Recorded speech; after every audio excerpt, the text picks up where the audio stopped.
Secure model serving. Secure model serving.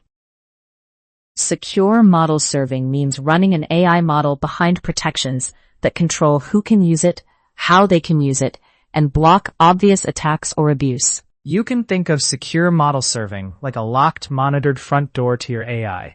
Users knock via an API, you check their identity and behavior, and only then let safe requests through.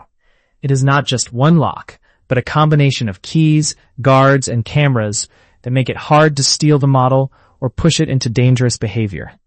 This is similar in spirit to model monitoring, but focused specifically on security and misuse, rather than just performance. Imagine you expose a language model as a public API for customers to integrate into their apps. Secure model serving means you require API keys or OAuth, enforce rate limits, filter or transform prompts to reduce prompt injection, and watch for patterns that look like model extraction or automated abuse.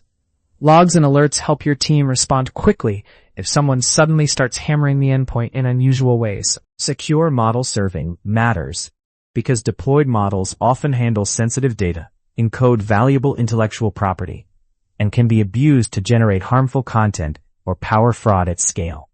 By adding authentication, authorization, input and output filtering, and runtime checks, you reduce the risk of data leaks, model theft, regulatory violations, and reputational damage.